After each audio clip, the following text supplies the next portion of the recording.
Is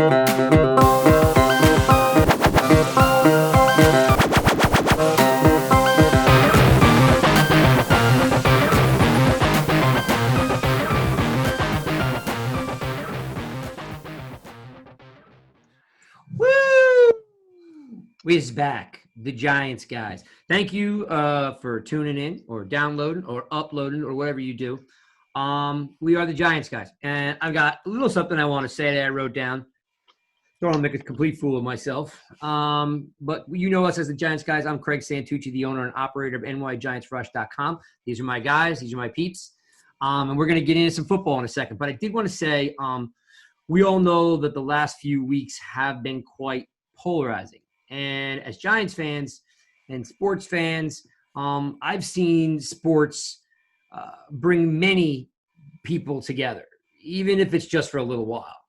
And I think that's important, whether sports is an escape or it's something that brings people together. Sports has always had a special place in my heart. And these guys down here next to me here, sports has always had a special place. So while this podcast it's just a simple podcast and it brings no hard opinions to what's taking place in the world, we all hope that we can make a change for the better. We hope for a better and a brighter future for ourselves, our families, our kids, and everyone else out there. The New York Giants has brought tens of thousands of people together, and we hope that can happen again. So with no further ado, we're going to talk about football. And we're purely talking football because we love it. We hope you love it.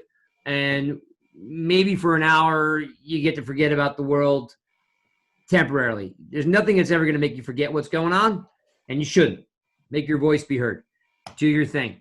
But in the meantime, we're going to talk about some football. And we hope we can entertain you. I sure will try.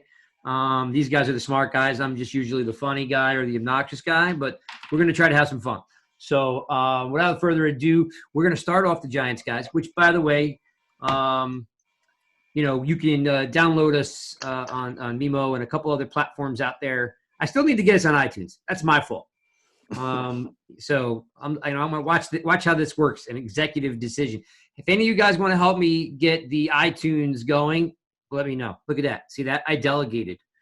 Here we go. So, ta-da, here's my list of topics that we're going to talk about because the Giants guys talk about a lot of different things.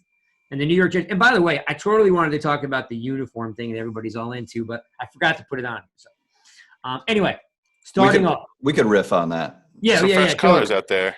Yeah. So I'm going to start off with something to have a little fun. My first topic is called the best QB in Texas. Okay. Now, first what you're thinking about is either Dak, or Deshaun Watson. Well, no. Sorry to say it. As Giants fans, the best quarterback in Texas is Jeff. Who would that be? Danny Dimes? Yes, he did.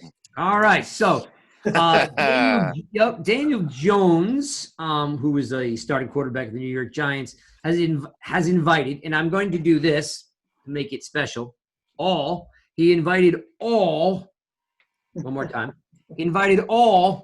running backs, tight ends, and receivers to join him in Texas to work out. Now, maybe some of you guys know why Texas. I don't. Okay, they were at Colt McCoy. Yeah, that's what I heard too. Yep. See, you stole my thunder. So, yeah, first it was at Duke, and now they're in Texas because of Colt McCoy. The key to working out in Texas is this. You probably got 20 skilled players between running backs, tight ends, and receivers.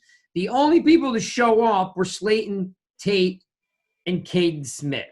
So that's your two starting wide receivers and your potentially starting tight end, backup tight end, second tight end. We know Evan Ingram's mostly the starting tight end when he's not hurt, and Caden Smith's looking for a breakout year because he had a nice end of 2019.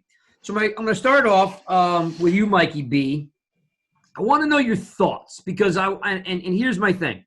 I don't know where Evan Ingram is in his rehab, but I will tell you that I'm pretty sure he could catch, even if he was standing next to Jones. I'm pretty sure some of these other guys that want to make the team probably could have found their way to Texas. So, Sure. Mikey B, why is it Slayton, Tate, and Caden Smith in Texas working out, and where are the rest of the team? Yeah, and how long have they been there together? I can give you some. You riff. I'll look it up. I think it's a couple days. Yeah, it's recently. So, I mean, the reason I say that is because early on in this pandemic, I think because it was so unprecedented, I wouldn't necessarily knock or blame people for not going. You don't know their personal situations. You don't know who's close to them in their family, that there's a lot of unknowns, and they don't want to negatively affect anyone's health. But at this point, where I was going with that question is it was recently, and things are slowly opening up in the sports world as we know it. Football is going to happen. So it's almost as if it's being used as a little bit of an excuse for a longer off season or some extra time off. So I think personally there should have been more support, and players should do what they can to get there. June 11th was the date, which would put us back 4 days. So yeah, I'm sure there's some people still being safe. But I would be curious, what your thoughts are, Michael Stewart, on this, because like I'm kind of disappointed. Well, to me, it doesn't matter to me. I mean, it's nice that the guys that went there went. These are all professionals. They know what they got to do to get ready. This is a business. This is their profession. And it's going to reflect, or will not reflect, on what they do this year, performance-wise. It's nice to see Danny Dimes doing this. This kid's going to be a leader. I mean, I could see it. I mean, I'm sure you guys can see it too. How he's just taking the bull by the horns. And I'm jumping a little bit here, but I really think he's going to do well in that system. I don't think he's going to have a learning curve or growing pains. I think he's going to do well in that system with Jason Garrett. I think it's going to be a perfect marriage for him. Go ahead, Spiro. So, take this with a grain of salt, but per Paul Schwartz from the Post, this has been going on it's a 2-week stretch, and there's about 15 to 20 people that actually showed up, come as you go kind of deal. So I think more people have gone, but it hasn't been announced to everybody. That, like, I've seen on social media, like a Saquon Barkley put up a little clip here. So I think there are more attending than we're being led to believe from, just Slayton, those 3 guys. So take that and hope, let's run with it, because I think this team, I think Daniel Jones is galvanizing the team, and for him to show this kind of leadership right off the bat, second year, new system, he wants to get right to work, and you just love to see it at a guy like him. He's got a lot of Eli in him that he's going to lead by example. He might not be the loudest guy in the room, but he's going to bring everybody together, and you see him out there talking about tough subjects like Black Lives Matter, and he's supporting his teammates left and right. So him doing all that, getting this group together, holding workouts, he reached out to Colt McCoy to get this thing all started in the first place. So he's jumping through hoops to get the system down pat. And like Mike Stewart, I have no doubts that he'll get the system down and get everybody on the right page. Does this mean Colt McCoy gets the nod as the backup because he's going to basically know the system, I think just as good or better than? I'd be shocked. Yeah, I'd be shocked to see that him not get the number 2 job. Right. Jeffy?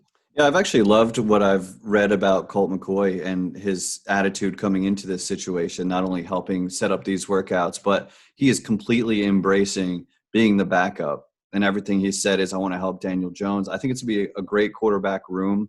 And then you have Jason Garrett as your head coach, a former quarterback. So that's a really strong unit. I think they're going to have a great room. And for the guys that we know showed up and really participated in these optional workouts, Darius Slayton, who you saw, he knows the benefits of the preseason reps because it's why he had a great year last year.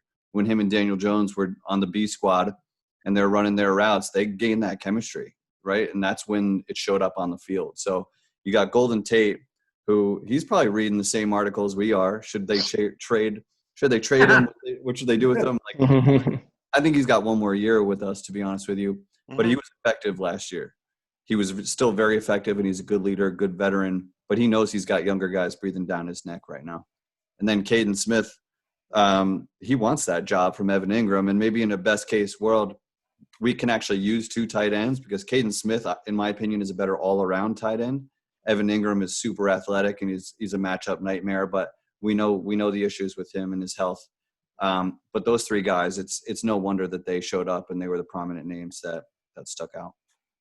So I'll say something that I just dawned on me as you were talking, and I'm trying to scour for the information because you just popped something into my head. When Caden Smith was a senior and he won a bunch of awards, and he had like the most downfield yards in the NCAA and all this stuff. Man, I wish Jason Witten said some really nice things about him, right? And I'm looking for it, and I'll find it as the show goes. But I'm almost thinking like you said, Jeff, is like I was a fan because he came out and he's played. Like he literally came on those last 2 games, and he was like, if you throw it, I'll catch it. And that's what he did. I mean, I think in the last game he had like 8 catches or 6 to 8 catches. So he can play. He's a little underused and a little underestimated. And you nailed it, Jeff. He wants that gig. He's never getting that first-person gig if Evan Ingram's on the team. We all know that. But I'm thinking that right now he's showing it. He wants the number 2 job and gives Garrett an opportunity to use the 2 tight ends, which he's done a ton in Dallas. He loves that. Yeah. Garrett loves using tight ends. 100%. And I'm not even remotely saying this because I actually like Jason Witten. I mean, it's hard not to – it's hard to hate the guy. But he just got another first down against the Giants just now. yeah, I was gonna say like I used to say I've never seen a more invisible player in my life. And if I'm sitting in a room with somebody or at the game, you'd be like, "What do you mean?" I'm like, "He plays at Giants. He's absolutely invisible. Nobody can see the guy. He catches 10 balls a game. Unreal." Seems like he scores. He averages 1 touchdown a game. Yeah. Sure. Yeah. So if Caden Smith can be somewhat shoehorned into that role, I'm completely fine with it. And you're right. And Spiro, I'm completely okay with if we're going to say there's probably more going on here than meets the eye and that we're not getting all the updates. I'm cool in the gang with that too. But I will say this. If Evan Ingram is not there, which maybe we'll never know, I'm pissed. I'm glad I don't know. Because what's that, Mike? It's going to show on his performance. Yeah, exactly. Like, listen, you got guys like Alex Smith who broke his leg in a horrific, game last year. Well, that should be 2 years, right? It was the year before, right? I mean, like, I'm getting more videos of him working out than I am Evan Ingram. All I'm saying is there's a lot of reports that there's a lot of Evan Ingram hate. No one hates Evan Ingram. It's that, it's a little bit tiresome from a first-round draft pick. And I think what set me off, and I don't know, for some reason, Spiro, I think you and I had this conversation. Maybe I'm wrong, but my biggest thing was before the 2018 season, he was complaining about getting more sleep and having a better diet. Like he was like, I think there's something to having a better diet and going to bed. And I was like, yeah, man. Like, yeah. When did that kind of, click? You know what I mean? Like, no, you know what I'm saying? You can't party and eat Twinkies all day long. Like, just so I've always had this thing for him, like, oh, my bad. Last year sucked because I didn't do what I was supposed to do. Like, I don't want to hear that out of this cat. It's poop or get off the pot time to be nice about it. Like, he knows he's that too. Got to do it. Yeah. So it's going to be interesting to see what happens. This is make or break. You totally kept that PG, which was cool. But let's say real quick, if Evan Ingram goes 16 games and he lives up to his potential, then we've got a great problem to keep him and Caden Smith. Because Smith is going to be part of the game too. So that would be best case. So I'm still rooting for the best for him. Yeah, if Caden Smith is healthy, there's no reason why you get rid of the guy because he can block and he can catch and he's not bad after the catch. He's great. I just want to hear nothing but praise. I want to hear that he's putting the time in, and that's why I would say, like, a of all the guys, I just wanted to hear that Ingram was down there catching balls. That's all I wanted to hear. I'll keep my ears to the ground and see if we could get that name out there.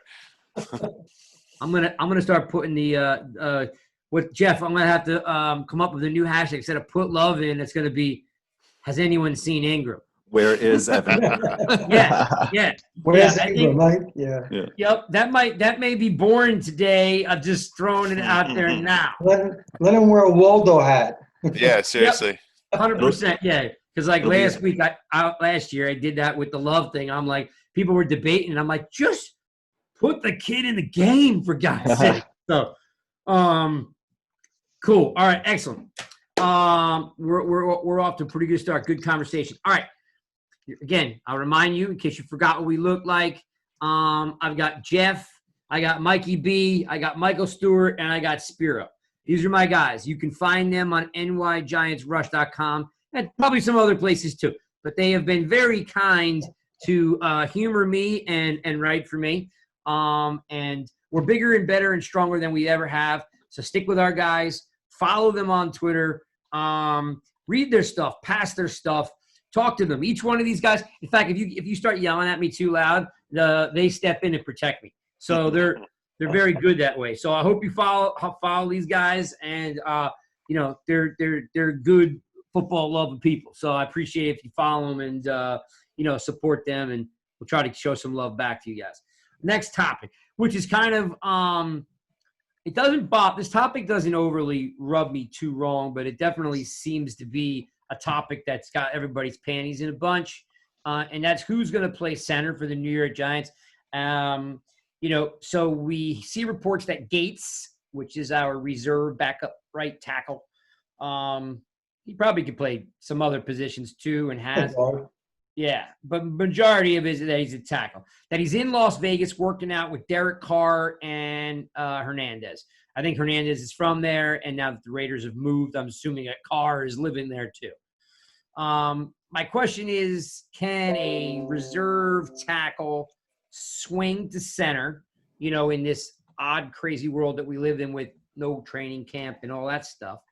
Or is someone else going to step in and take this position, which is Pulley or the rookie Lemieux? So I'm going to start off with you, Spiro. Thoughts on who starts? Do you like the fact that he's working with Carr? Does that mean anything to you? What's your thoughts on this center take? Well, you just love that he's trying to take the bull by the horns, and he's trying his best to get that center position. So unbeknownst to me, last year he was taking snaps at center in practice. He was a third-string emergency option. So it's not like he's coming in totally fresh without any kind of reps at the position. Granted, different offense, different scheme. There's going to be some different terminology in there, but you like that he's familiar with snapping a ball to Jones in the first place. So that's one thing that's good. I think Pulley's going to start off as a default option. You know how the veterans always get the leg up just to begin camp and everything like that. But in my dream option, Gates is going to take over, come the second or third week of training camp and just take over the job and run with it, because he's got the tenacity, athleticism, and that's why I don't think Lemieux is going to make the move there. He doesn't have quite the athleticism to be a center, in my opinion. He's more of like a lumbering, mauling guard. He's going to be the backup there. They're going to keep him there. Pulley starts, Gates takes over. I'm cheering for the big guy big time.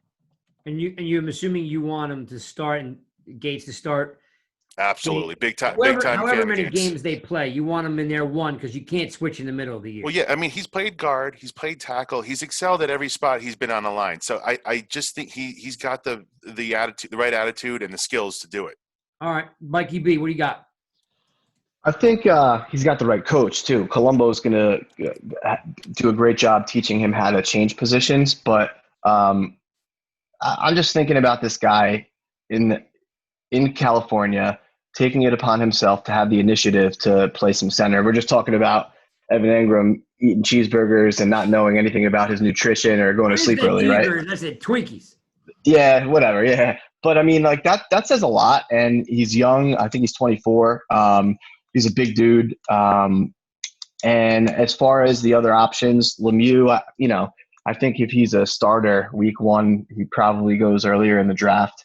And as far as Pulley, you kind of know what you're getting. So to your point, Spiro, he may start the season, but I'm all behind Gates. Like, go with it. He's a big dude, and the match with him in Colombo is gonna be helpful. Jeffy. I actually love to see this. He's pretty good. I mean, he put some good stuff on tape last year when they were pulling guards. He's a guy that's been doing anything that has been asked of him. He was an undrafted rookie, so he's used to being overlooked, and he sees how crowded the room is getting now. He's like, if I want a job, center is my best shot, then I'm going to go and I'm going to work to become a better center. So, like, I absolutely love to see that from the guy. And Dave Gettleman has come out and said, we absolutely have faith in Nick Gates. He'd be in consideration at center. So he's in the spectrum to have a shot at this job, and he's working hard to get better. His hair is getting longer every day. So, I mean, I like the guy, and I love how hard he's working and thinking outside the box to get better and doing whatever he has to do to get on the field. I like it. Go ahead, Michael Stewart. What do you got? And Michael, what do you think? Is there anything in with him working with Carr? Does that mean anything? No, I don't think so. I mean, I don't think Carr's with the Raiders, right? I don't think it's a big deal. What I do love is his attitude. I love Gates' attitude. You give me guys like that any day of the week. He kind of reminds me, I'm not saying talent-wise, but just the makeup of David Deal. I just love he plays every position, and he'll do anything it takes to help the team. And I'm with these guys. I think he's going to eventually be the center of this team. I think he's going to be the center. Interesting. I'll just quick remind everybody that in 2018, the Giants brought in Pulley was the center at the time, and Brett Jones too, right? Yep, Brett Jones, who they traded, Right. and the right guard was John Jerry, and they were horrendous. Like it was just a terrible time. It was a JV squad. Yeah, that's pretty bad. Yeah, that's being kind. Horrendous. So the reason why I brought it up was they switch out Jones and for Pulley, they bring Pulley in, and they bring in Brown. Yeah. Jaron. Correct. They bring I thought he was him good. in, and He was those good. He was. Those two guys did great. Yeah. Like all of a sudden it was like, oh, we can run the ball. Okay, we could do something. Like, so Pulley only got one game last year. He did not perform well. But again, it's really you're getting thrown in. It's really hard to just jump in and take it would be hard to be a quarterback being thrown in. Well, he's the quarterback of the offensive line. So I'm not so sure that Pulley's done. They did pay him some decent money. I wouldn't mind giving Pulley the job if you're going to let him actually win the job. Like, to me, I thought that Shermer did the guy a disservice by saying, you know what? I'm throwing you in there. What can you do? And expecting the guy just to be an all-pro center. Like, if he'd gotten 2 or 3 games, maybe, right? So I don't mind if Pulley keeps the job. But as far as everything that you guys mentioned, attitude-wise, work ethic, somehow stumbling onto Derek Carr, which is like, these guys don't know each other. Yeah, So Will Hernandez too. I don't know what the connection is there. Well, Hernandez is from Vegas. So I heard Gates is from Vegas too. Actually, that's where where he grew up initially. So Okay. that's and I don't know. Maybe he just goes back out there every summer, and Yeah. Well, they all Carr got got to be quarantined. friends. It's a small world, right? Yeah. Well, he probably got quarantined out there. Yeah. Right.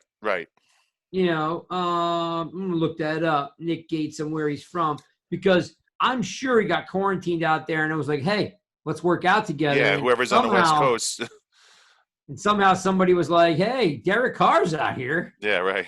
You need someone to snap the ball to him. Whoever just said that he's from Vegas, if that was you, Spiro, you just nailed it. Yeah. 66306, Bishop Gorman High School. And he's born in a construction family, which I like. Blue collar. He works like that too. He just, he gets after it. He scraps. Yep. And Spiro did a full FBI investigation. of this. I'm a big Nick Gates fan. Hero is creepy. Yeah, man, yeah, you're 100% right. I love He's- those locks, man. What do you want me to tell you? I man. can't get enough of that. I love it. I love it. Yep. And he's yes, he's so you nailed that one, man. He is a Vegas guy. So I love to see the fact that they're getting after it out there. I don't know how linemen get after it, but it's good enough for me. All right, cool. Let's talk about I don't know what I would normally call the 800-pound gorilla in the room, because it's always the glaring hole in the team, has been the glaring hole in the team for a long time. This damn website is named after the glaring hole on the team, because there wasn't always a glaring hole in the team. So this section will be called the Golden Rule. Camp's on the horizon, right? We all looking forward to. We're kind of excited to get back to, let's say normal football. The world's never going back to normal, and that's good because we need change, right? Football, non-nuts and bolts, just the game. We realize that the camp's on the horizon, and we're looking forward to that. The Giants are behind some of those other teams because they have an all-new coaching staff and an all-new playbook, and it's new for them. So they're going to be behind a little bit because they're not, they haven't done this before. So my question is, Marcus Golden is still unsigned. Is it wise to leave Golden out there with camp coming up? Because, guys go down in camp. So if you're sitting back going, you know what, when we're ready, we're going to sign this cat, and then somebody goes down and they sign him, and then you don't have, an additional pass rusher or a veteran. So is it wise to wait to camp and see what happens? It's only a matter of time before a DN or an OLB gets hurt on another team. So how wise is it to let him just sit there? I can't quite figure out why they just don't get a deal done somehow. So, Michael Stewart, I'm going to start with you, and what's your thoughts? Do we sign him? Should we sign him, or do we let him sit and potentially get snatched by somebody else? Well, they put the tag on him for a reason. They put him on to give him time. If someone does take him, they get compensation.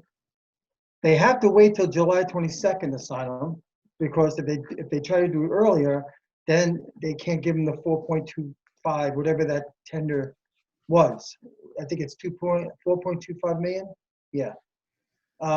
Camp starts July 29th, so July 22nd, they'll have time to get him before camp starts. So there won't be any injuries involved. But do you think they will, is the question. You think I'm going to go on a limb and say I think that every intention of placing this tag on him to bring him back.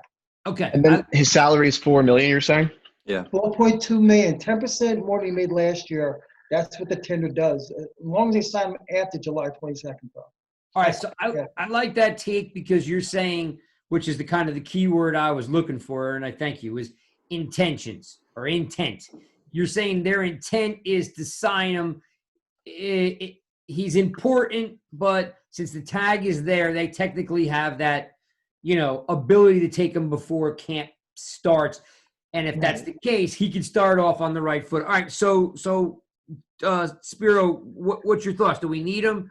And what's your take on letting him sit there? Spiro, I lost you. Lost your audio for a minute there.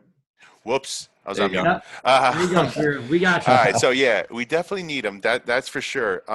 Like Michael Stewart was saying, they have that fallback option, and COVID, if nothing else, kind of worked in our favor in this case, because nobody's been able to sign Clowney, and nobody's been able to get a medical report on him. So nobody's signing Golden before they're signing Clowney. It's going to be a domino effect. It goes Clowney, then it's going to go Griffin, then Golden's probably the next in line. Camps start in July 17th. You're going to be up against it. That gives you, 5 days before the 22nd deadline. It's going to work in the Giants' favor, and unfortunately for Golden, he's just not going to get the payday that he deserves, because he had a show-me year with 10 sacks. He absolutely deserves a huge contract. But the Giants they're going by the rules here. You could say that it was they kind of doing them dirty by only giving them, Lowball them, yeah. they not giving them a huge increase. I think personally, when push comes to shove, when it comes to that date when he hasn't signed the day before, they're going to change, maybe give him sign him to a little bit more of expensive a contract, or put some incentives in there and throw him a bone, because it's a low contract. But I think this is going to work in the Giants' favor, and he's going to fall back into their laps just due to circumstance. Jeff? Yeah, it's a good take. I think the Giants are playing a little bit of chess with this one, because we know the pass rush is a gaping hole. It's the Giants' DNA, like Craig was saying, and we don't have it. We didn't address it. But we had this guy in a Giants uniform last year get double-digit sacks. So we're getting a little cheap. And maybe if it works out, it is brilliant. If you can get this guy in for $4 million plus incentives versus what is he asking for, 10 or 11 on the open market, which he deserves. I love what he brought to the Giants last year. So if it works, I'm on board. I think, like Spiro said, purely due to circumstance, he winds up being a Giant again. As there's some other defensive edge rushers guys that are going to get the call ahead of him. But I'm sure Golden's agent is calling teams, letting them know that he's out there. I don't know if he might lower his price tag to $8 or $9 million just to get that, so like, to be seen, but I'd love to see him in a Giants uniform. I hope it does work out. Mikey B. Yeah, I think at that number of $4 million, I mean, there's like special teams guys that are making that in the league, So if that's the case, then yeah. But I don't know that I'd like want him back so bad, and that stems from my belief in the guys that we have at that position, like Carter and Zimenez. You mean you don't want your bet to go down the drain? Is that what you're saying? No, not even. But hear me out. If he plays, he's going to take away significant snaps from those guys, Fackrell, Carter, and Zimenez, which is going to really delay their development for them to be what I believe that they could be at the end of the year, which could potentially like supersede what Golden would be at the end of the year. So that's why at $4 million, yeah, you'd be idiotic not to take him. But I don't think that I'd pay double digit for him. And again, that stems from my belief in those guys. But I like it. Can I say something? Yeah, sure. Of course you can. This is probably a reach here, but with Fackrell, you don't know what you're getting with him. You don't know if he's going to be Marcus Golden of last year. Show me, do great. He might be Nate Stuper. You don't know what he's going to do. Yeah. I mean, I don't know. That's a good call. Well, he kind of had the same situation as Golden did when he came here. He succeeded for 1 year under the previous defensive coordinator, who's now with the Giants, and he signed on a show me deal as well. He's got the potential to put up some sacks, but like you said, could end up being a bust. It's definitely a risk. They're playing chess, like Jeff said. You're all right on the money. I want to bring up some history, kind of being an old dude. 2 Super Bowls were not won with 1 or 2 pass rushers. Here it comes. No, I'm just. He's right. No, you're not wrong. This is true. Don't forget the way the Giants' offensive line control the line of scrimmage. That helped too. True. All of it's true. I just want to at least present the memory of having 4 or 5 pass rushers. Whether you had Strahan, Osi, Tolleson. You were getting major push up the middle from Fred Robbins and Alfred and Alfred. Yeah, like Kiwanuka. Kiwi. Bouncing forth, DN linebacker. So if for me, and I like what you said, Michael Stewart, about Fackrell, because Fackrell really looked good 2 years ago. You were like, whoa, this cat could play. And then last year, new coordinator, he disappears. But I don't think, and maybe it's just me, because everybody wants to talk about defensive backs. And my game never changes. Like, DBs are great. I don't care if you put 8 on the field. If you don't have a pass rush, it doesn't really matter. The receiver always wins. You can only cover for so long. So if I have Fackrell, Golden, Zimenez, Carter, and any other guy, if you want to talk about the D tackles, I'm still okay with that. Like it's still an opportunity to mix and match. If you remember, what was the best front we had was the NASCAR front, is when they had OC on one side, Strahan on the other, Tuck slides down inside, with one D tackle and JPP. Almost forgot that. Sorry, Jason. Right. They were taking 3 DNs and 1 D tackle, and they were all over the map. So like I almost feel sometimes like we're too smart for ourselves. Like we're gonna put 2 down and put 8 in the back. I'm like, no, just no. You know what I mean? Like, so for what it's worth, I just think you sign Golden and you turn them all loose and see who can do what. Yeah, Now, That's fair. I will say that between Fackrell, Golden, and Carter, they're all a little bit light. You know what I mean? Zimenez is the only one that might be able to drop down inside. He's a little bit more like Strahan, squatty, big. It might not be a weight thing, but just strength and size. Where when you look at JPP, Kiwanuka, and Strahan, they were really big. OC was the only more of a tweener speed rusher. But I'm with all you guys. I love all the opinions. I don't see why they just don't make sure he's a Giant, because I guarantee you if somebody gets hurt, skateboard in their front yard with their kids before camp starts. And listen, how many times have you seen? I mean, you guys are. I know, Spiro, you're a big Mets fan, but like, how many times have we seen like Aaron Boone break his ankle playing basketball? Well, Or- before I got on the call with you guys, I was just talking about how the Eagles just lost their starting guard today. I just saw that. Wait, who? Brandon that? Brooks, he tore his Achilles working out. Done. All pro guard, just And by the gonzo. way, Like here's the thing so about- that to your point, it could happen at any point. Like, you're right. and by the way, I'm probably going to catch flack for this, but 7 out of 10 times, was he really working out, or was he? Because how many Yeah, times I did mean, they- listen, that big body, he could have been doing anything. He could have been running down the stairs. Who the hell knows? Yeah, exactly. And that's the thing. Like, how many times you like? What was the Miami tight end after Shockey? He was supposed to. Winslow Jr. Yeah.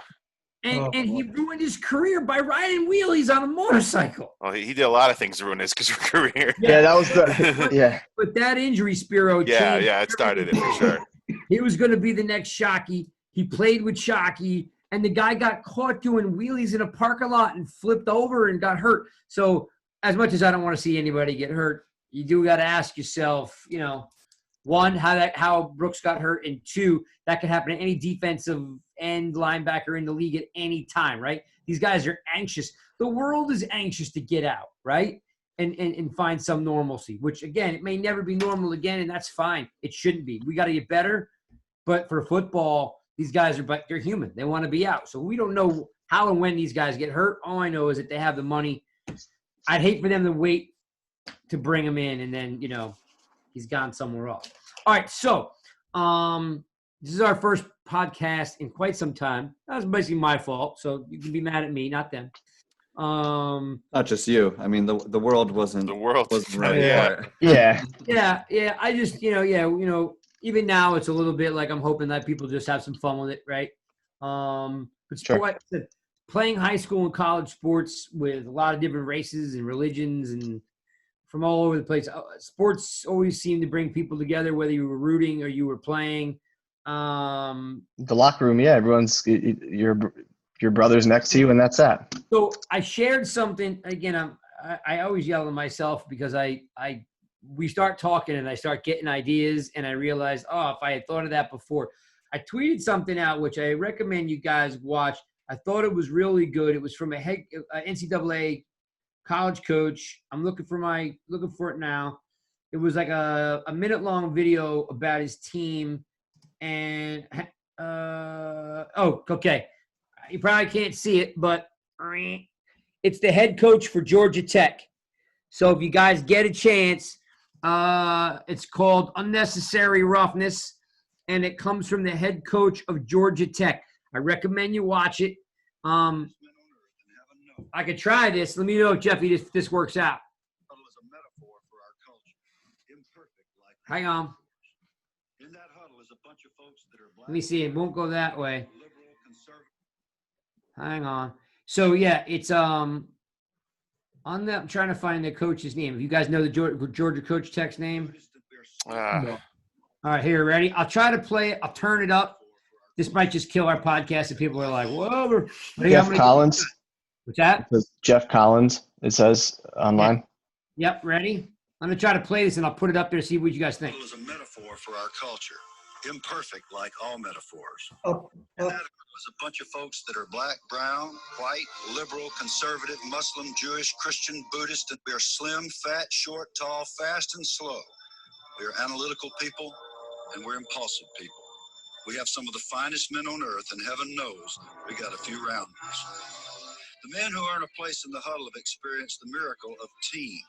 The training camp experience is unbelievable.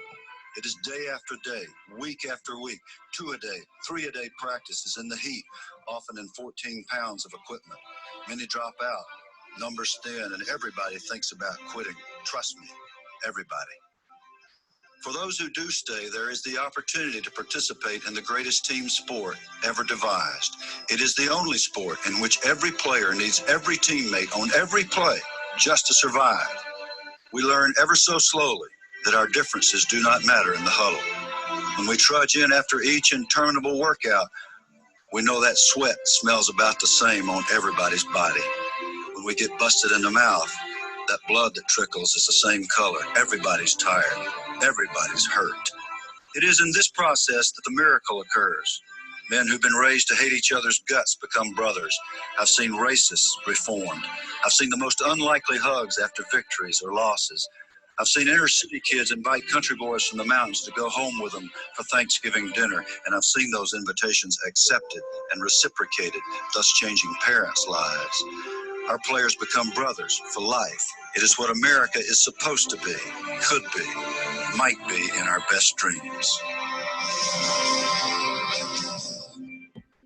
That was well Amen. done. Yeah. Very cool. I'm digging it. Hey, freaking men. Unnecessary Awesome. roughness. You find it on Twitter. Georgia Tech coach. I advise you watch it. Give you chills. Amen for football. Bonus round. This one was on Twitter, so you guys might have already participated with your friends or yourself. My response was that it was done for 2, and I found that I couldn't do it. So, bonus round, boys. 3 is the magic number. If all receivers were healthy and on the same team, who would you build your New York Giants with? You're the GM, you're the head coach, you're the owner. You've got Slayton, you got OBJ, you got Cruz, you got Nix, you got Toomer, Plaxico, Steve Smith, Ike Hilliard, Mario Manningham, Mark Ingram, Bobby Johnson. And if you got another one you want to throw in there, be my guest. But you got every wide receiver available to you in the Giants guys training camp. Who are you taking? You can take 3. You can't take a split guy, half body. Jeff and I have both done that once or Yeah. twice. Yeah. Jeff, I'm going to start with you. Who you taking, and give me a little bit of why. You don't got to go too deep, but it's fun. It's fun to look at who the Giants have had over the years. So if you're building your team, Jeff, who are your 3? I'm glad you're starting with me because I'm just going to give you the right answer right off the bat. I'm a guy with confidence, man. My favorite Giant of all time, Victor Cruz, is going to be your slot receiver. Victor Cruz in his prime, before that knee injury in Philly, was having his way with the NFL. There was no answer for Victor Cruz. He was torching Richard Sherman in his prime. I never saw somebody be able to stick with Victor Cruz. He's my slot guy. I'm going OBJ on one side. He's the best route runner I've ever seen. He's got gigantic hands. He's got speed to break off the top of a defense. He'll turn a slant into a touchdown at any given moment. Absolute playmaker. And then on the other side, I've got Plaxico Burress on account of his size, playmaking ability. And I'm imagining Eli. The connection that Eli had with him was unbelievable. And when I see those 3 guys, I just cannot imagine sliding any of them out of their positions. Those 3 guys are absolute Giants studs. That's who I'm starting with my team with. Michael Stewart, what do you got for me? Well, I'm glad you picked me right after Jeff. Uh, in the best of all worlds, Jeff picked probably the most talented wide receivers the Giants have ever had. Absolutely. But in the real world, I am not picking players that aren't teammates on and off the field, don't represent the Giants well, in the locker room. I'm going by the whole thing, not just talent. Victor Cruz is absolutely my slot guy. No doubt about it. Nix is going to be one of my wideouts. The guy came every day and played hard, and he was a bull. And Amani Toomer gets my nod. Longevity, and he did it. He did it. I didn't pick OBJ because of his antics on and off the field. I don't pick Claxton because the gun incident. I was wondering who you were referring to when you said that. Both of them. Slayton, All right. that's proven. He had 1 year, and all the other guys don't match up to the three that I have. I don't see them match up. So my three guys are Nix, Toomer, Cruz. See, that's why we have Michael Stewart here. He keeps everybody in check. He's really no. he's the It's wisdom, really. subjective. It's Yes. subjective. But that's why he's been with me for so long. When I just don't know what I'm doing, I just refer to him. All right, so Mikey B, you being the I think you're the youngest here. What do you got? Give me something, and I usually like your take, so I'm curious. Just the look on your face right now looks like you're gonna shake some stuff up. So what do you got? I don't know that I'll shake some stuff up, but I hear you with the Odell stuff. If it's a career accomplishment thing with longevity and stats, then Toomer gets on the list. But that's not how I view the question. I viewed it as like peak performers in their primes, like who you taking in the right system, in the right circumstance. Yeah, who So are like you gonna build your team?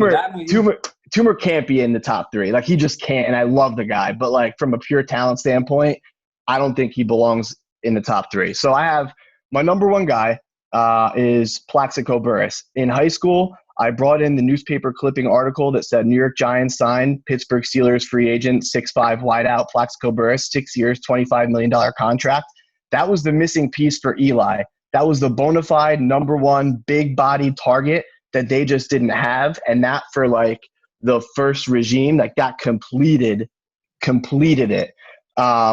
He was a game changer. Like I think Al Harris is still ankles are still broken from that 20 below in Lambeau game.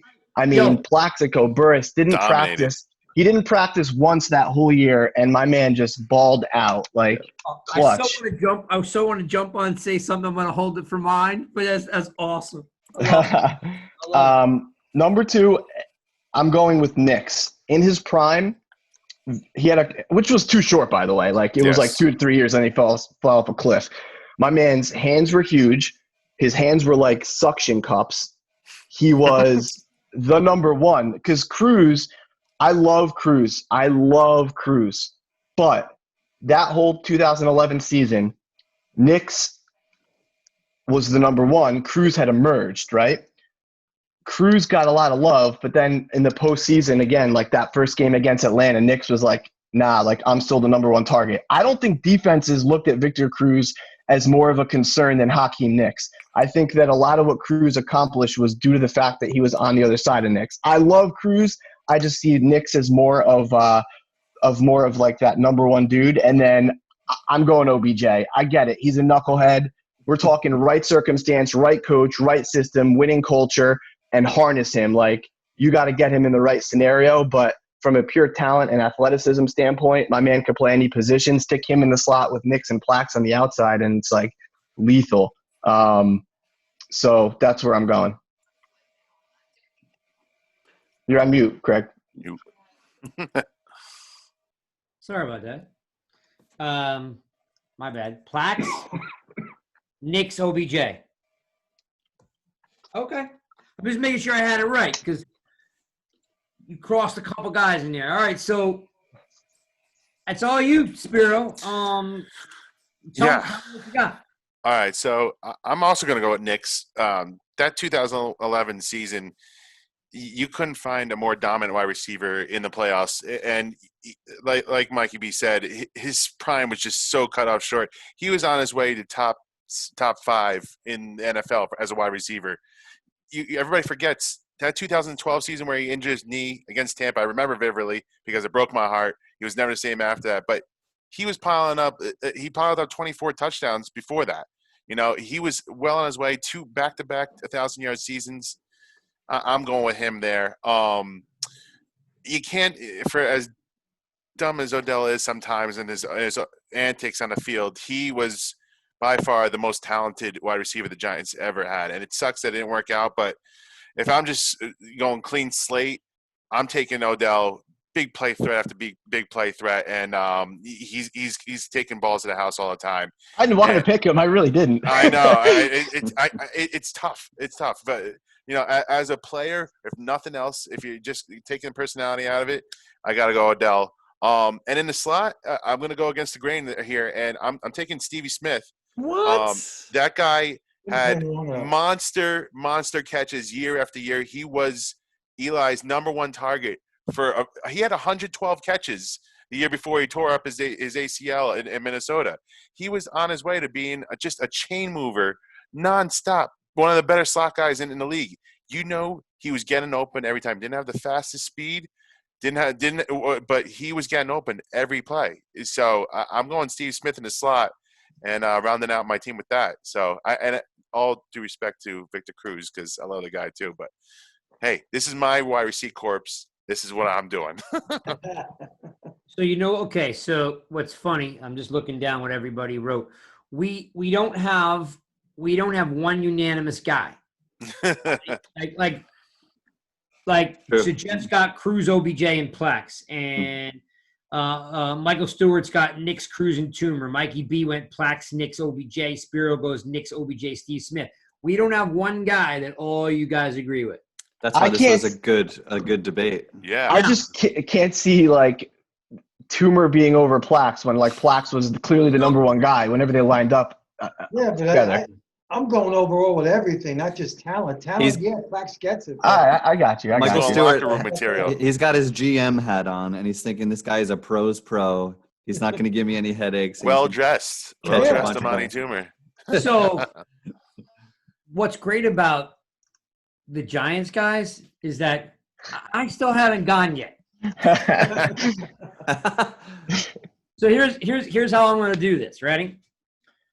First thing is I'm going to tell you a quick story about a relationship I used to have when I worked at CBS Sports in Philadelphia. I got friendly with a defensive back by the name of Sheldon Brown. Some of you guys might remember him.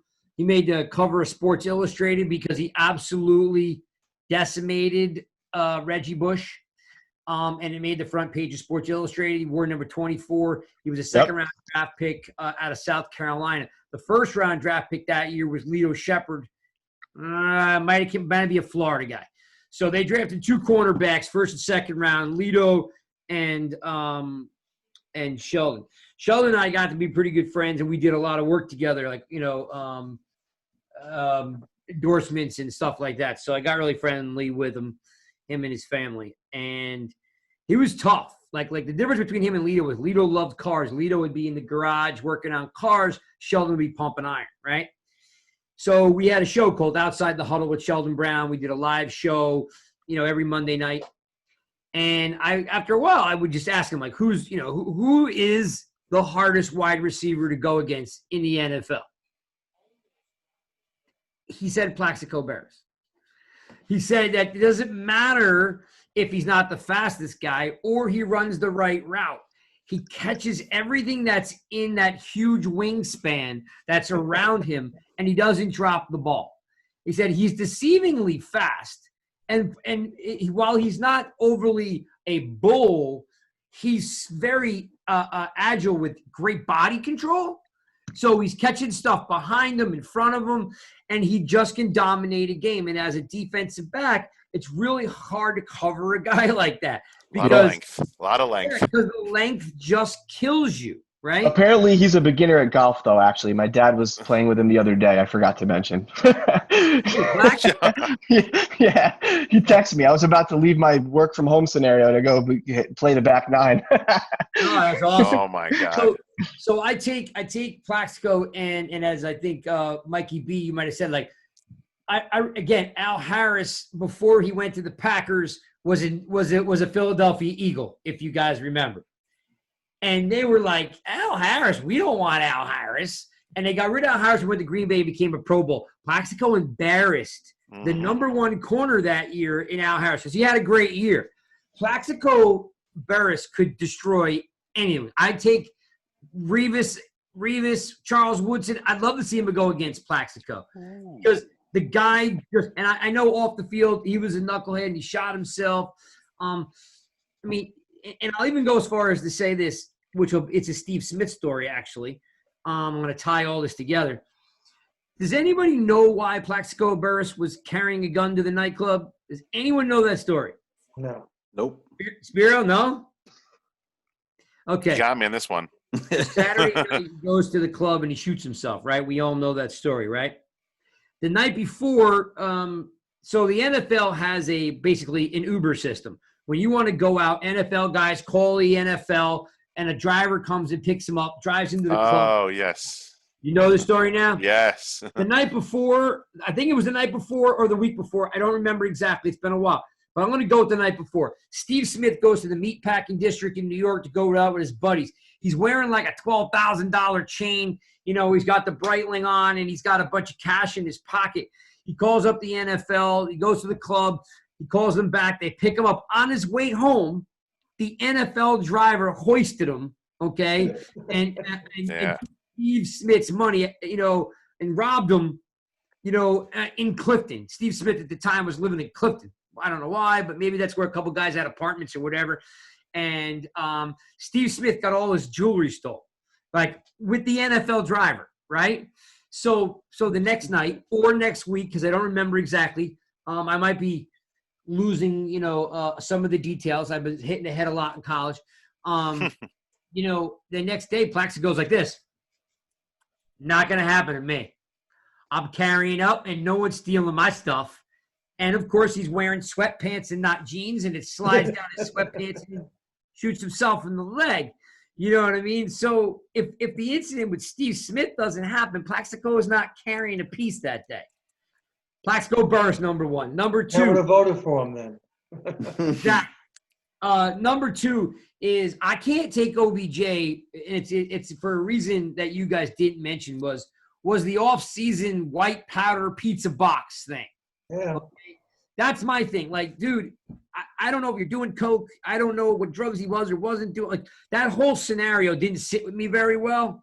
And he just seemed every year he got better, the problems got bigger.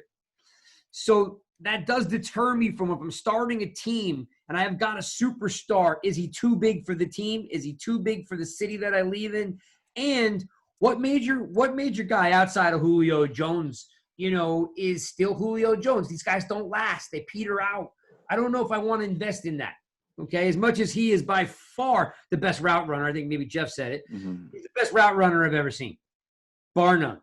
But I don't know if I can do it. If I know like he can't handle superstar or superstarism, I don't know if I can do that route. Because you know what? Hakeem Nicks was the OBJ before there was OBJ. Big hands, catch with one hand, behind your back, smooth as silk on his routes, right? Deceivingly quick. I'm taking Nicks. He's a team player. He's not a troublemaker. Big hands, catches everything, smooth as silk, runs great routes, and guess what? The QB likes him. QB didn't like Shockey. QB didn't like OBJ. And if the QB don't like you, it causes trouble in the huddle and in the locker room. The QB didn't want to throw you the ball. I'm taking Nicks. And in my third one, I'm taking Cruz because Cruz reinvented the slot for the Giants. I love Steve Smith. The body of work is too small if we're going on that. If I saw Cruz and I put him up against Steve Smith, right away you're taking Cruz. His first game on the field, he torches the Jets for 3 touchdowns in a preseason game. And people are like, wait, isn't this the kid that got thrown off the team in UMass?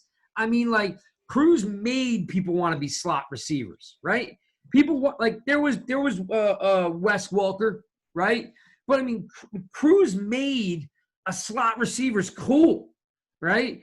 In the biggest town. And if again, and he was like, maybe it was Jeff who said it. Nobody was covering Cruz, man. He was always open. So I'm going with Plax. I'm going with Cruz. I'm going with Nix. As much as I don't want to sleep on guys like Ike Hilliard and Mario Manningham, Toomer, my issue with Toomer is basically one thing. He's a slow starter. Like, it's a slow burn. Like, he became who he was because of longevity and health. Great wide receiver, but as Mikey B said, I can't start a franchise with that guy. Like, I need a guy that's going to score. I need a guy that's going to be a playmaker. All-time wide receiver scorer, isn't he? What's that, Mike? Isn't he all-time wide receiver scorer? When you're on a team that long, I'd hope so, yeah. But I'm talking about when I start off, I don't know if he could get open because he doesn't have the speed, Like, he'd be my number 4. But if I only got 3, what do I need? Great route running, great hands, the length. Nobody beats the length, and that shiftiness of Cruz. So none of us picked all the same guys. But it's a pretty cool exercise to go through. That was probably the most fun one we've done with all the Mount Rushmores and things like that. Yeah, we'll try to do one. Maybe we'll do running backs or something like that, or it's always good to have a little roundabout. So we're gonna end the show, and I'm gonna end the show with the new motto. You guys have already seen this on the show notes, right? So people, I think it's just pretty cool. I recommend you check it out. There are 2 best friends from Pittsford. I hope I'm saying that right. Pittsford, New York, Marcus Ellis and Benjamin Smith. And they had a simple message last week for their neighborhood. And these 2 best friends, one was a Marine, and they got together working on phone lines, cell towers. That's how they got to be best friends, and they live by each other, and they're hanging out all the time. One's black, one's white. And they're trying to bring their community together, and they came up with a new motto, and it's been all over Twitter if you haven't seen it. I'd like to adopt their motto for the show, and cheers to Marcus and Benjamin. Cheers, boys! Thanks for trying to spin some positivity into the world. It's black or white. Relax and have a beer. You're listening to the Giants guys. Black or white. Relax. Have a beer. These are my guys. Check them out on Twitter. nygiantsrush.com. Check out their stuff. Follow them and read their stuff. I'm going to buzz through this super quick. If you're working on something, I'm going to start with you, Mikey B. If you're working on something, tell them what you got. To be determined. Got to go back to the. Oh, good. We've been on hiatus. Spiro, what you got? Yeah, the gears are still churning. Going to get myself an article soon this week, but be on the lookout. Going to get something hot on the streets for you guys soon. Michael Stewart, you're a machine. You're always cranking stuff out like nonstop. That's what I've always got my faith in you. What are you working on? Well, I'm finishing up the player spotlight. I've already ran about 500 simulating drafts for next year. So Man, it's crazy. It's fun. It's fun. And I still have stuff going on. I'm going to get ready for the preseason, the 53-man roster, all that stuff. So we're going to have a lot of fun. Jeffy. Michael Stewart has been cranking out material, huh? This guy's a machine. Making us look bad. Listen, just to be honest with you, like, I don't mess with him. I don't like, no news is good news. I let him do whatever he wants. I'm just like, you know what? He loves it. He does great work. Yeah. You know what I mean? So I'm like this. I let him go because I just know, like, and the writers. Listen, when I worked with Fennelly from the USA Today for all those years, he'd always be like, "Yo, the season just ended. Is Stewart working on draft stuff already?" I'm like, you bet your ass he is, because that's what the guy does. You know what I mean? So his work is appreciated. So yes, he's definitely going to be cranking something out. But I need a Pilgrim's Point. All right, I'll get you a Pilgrim's Point. For now, for the listeners, just get at me on Twitter @JeffPilgrim11, and let's start a conversation. I'm on there every day. Happy to chat it up with you.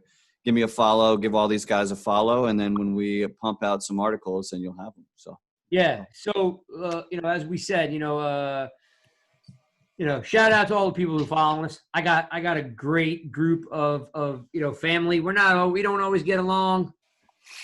We say things, but for the most part, you people are good people. Craig, I got an idea actually. I'm going to put out, here's something I'm working on. I'm going to share the hot takes on Twitter, and then we're going to have our fans vote for which one they think is the most likely to come true. Wait, Mikey B's hot take's going to lose right out the gate. All right, let me run through these real quick. Mikey B, Carter's going to have 11.5 sacks. Don't think I forgot 11.5. I said Darnay Holmes is going to be starting by week 4. Craig, do I have this right? Love will play starting cornerback this season. I don't think so anymore. Is that He's like retracted. He's retracted. Does that mean at any point? Well, I think we'll have to run a comb through that one, Craig. You can come back. the love situation right now is being the 3 safety in a 3 safety set. Yeah. But I don't think he can start at corner because evidently Baker's not going to jail. All right. So that hot take has cooled off significantly. Cooled off. I also said Darius Slayton is going to have 11 touchdowns and 1,000 yards. I'm sticking by that one.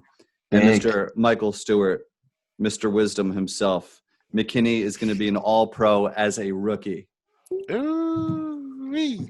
I like that. Yeah, so Wait. Craig, you can send me a new hot take if you want to replace Yes, that. I will. But wait, that's only where's Spiros? I gotta come up with some more hotter takes. Then I gotta come. I don't know up if Spiro dropped a bomb on us. Yeah. I'm gonna have to come up with some fire now. He's great at FBI investigation. Spiros conservative. Spiros conservative. He's like, I don't read anybody yelling at me. All right, Spiro, get me Spiro and Craig. I'll Get me a get you a hot take, take. and we'll share them out, and we'll see. Yes. what the fans. Done. All right. You were listening to the Giants, guys. I hope we have entertained you for the last, hour, Hour and change. something like that. Yeah, we'll throw this up on video. The audio goes on the website. I need to, I've been a slacker a little bit. I need to get the Podbean going and the iTunes going and stuff like that. So it's completely my fault. But you guys have been great because I see your downloads. I see you going to the site. I appreciate it. One last time. Cheers to the boys in Pittsford, New York, Marcus Ellis and Benjamin Smith. Cheers, boys. Black or white, relax, and have a beer. We're out. Cheers. Wow.